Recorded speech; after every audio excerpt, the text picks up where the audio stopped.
साधनों पर बोझ है अगर आगे किसी भी राज्य को स्पेशल स्टेटस दिया जाता है। प्रेम जैन, यहां से आंध्र प्रदेश को भी मैसेज मिलता है क्या?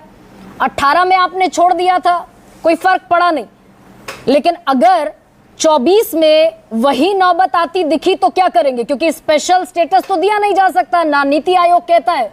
नीति आयोग के पास इस बात का कोई शक्ति नहीं, नीति आयोग के पास कि वो स्पेशल स्टेटस दे दे।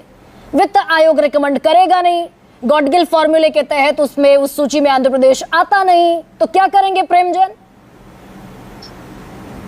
गरिमा जी, सर्वप्रथम न्यूज 24 के सभी दर्शकों को और पैनल में सब मेरे वरिष्ठ मित्रों को नमस्कार, जय जिनेन्द्र। देखिए, आंध्र प्रदेश की परिस्थिति बहुत अलग है। हाँ। 2014 में जब आंध्र प्रदेश से तेलंगाना अलग हुआ तो उसका राजस्व का एक बड़ा भाग हैदराबाद में चला गया, क्योंकि जितना भी राजस्व जनरेट होता था ज्यादातर वो हैदराबाद या गंगा रेड्डी से होता था।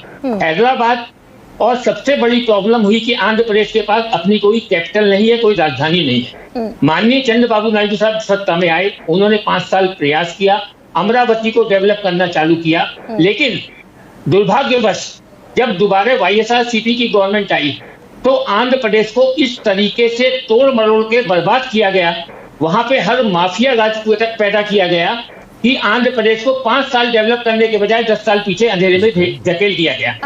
आज आंध्र प्रदेश की सबसे बड़ी आवश्यकता है उसकी राजधानी। हमारे पास राजधानी नहीं है।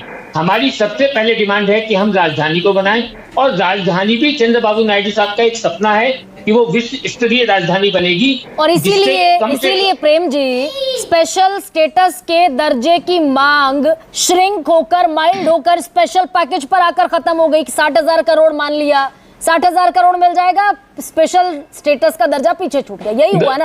गरिमा जी, 60,000 करोड़ जो दिया गया, जो पैकेज की बात हो रही है, वो सिर्फ पेट्रो हब के लिए दिया गया है, जिसके लिए कल माननीय चंद्रबाबू नायडू साहब ने बीपीसीएल के सब अधिकारियों के साथ बात की। हाँ। और वो आंध्र प्रदेश को एक पेट्रो हब के रूप में बनाना चाह रहे हैं। जिस दिन से आज लगभग एक महीना होने जा रहा है आंध्र प्रदेश में सरकार बनके, आंध्र प्रदेश का जो डेवलपमेंट है वो आश्चर्यचकित करने वाला डेवलपमेंट है। मैं ये बता दूं कि चंद्रबाबू नायडू साहब वो सुदृढ़, वो परिपक्व नेता है जिन्होंने सिर्फ डेवलपमेंट की राजनीति की है। आज भी हैदराबाद, बताइए, आपके नेता ने आरोप लगाया कि मैं 29 बार बीजेपी के बड़े नेताओं से जाकर मिला दिल्ली, सिर्फ विशेष राज्य के दर्जे के लिए।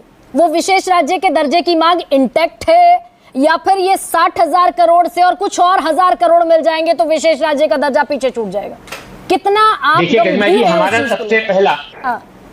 हमारा सबसे पहला उद्देश्य है कि आंध्र प्रदेश को डेवलपमेंट किया जाए। जो ये पिछड़ा और बीमारू राज्य बन चुका है उसको हम डेवलप करें। हमारी मांग किस तरीके से पूरी होगी ये मेरा विषय नहीं है, वो माननीय चंद्रबाबू नायडू साहब और प्रधानमंत्री का विषय है। लेकिन मैं जरूर बता दूं कि जैसे कहते हैं कि मोदी है तो मुमकिन है, ऐसे ही नायडू है तो ना नहीं है। ये मैं भरसक अपने तरीके से बताने की कोशिश करूंगा कि ना शब्द नहीं होगा। जो भी हमें डिमांड होगी, जो भी हमारी आवश्यकता आंध्र प्रदेश के लिए होगी, जरूर वो पूरी की जाएगी। तो विशेष राज्य का दर्जा, प्रेम जैन, मैं मानकर चलूं कि इसी बजट सेशन में नायडू हैं तो ना नहीं है, और इसी बजट सेशन में विशेष राज्य का दर्जा आंध्र प्रदेश को मिल जाएगा। मैं विशेष राज्य का दर्जा मैं नहीं कह रहा हूं, मैं कह रहा हूं कि चाहे वो विशेष पैकेज हो या राज्य का दर्जा हो, हमें अपने डेवलपमेंट से मतलब है। हम चाहते हैं कि हमको किसी भी स्तर पे हमें विश्व स्तरीय राजधानी बनानी है। और पोलावरम प्रोजेक्ट, एक मिनट, पोलावरम प्रोजेक्ट जो आंध्र प्रदेश की लाइफ लाइन है उसको हमें पूरा करना है। मैं एक छोटा सी आपको जानकारी दे दूं कि पोलावरम प्रोजेक्ट का फर्स्ट फेज माननीय चंद्रबाबू नायडू साहब के 5 साल में 72% कंप्लीट हुआ। वही वाईएसआरसीपी के जगन मोहन के राज्य में सिर्फ 3.84% प्रोजेक्ट पूरा हुआ।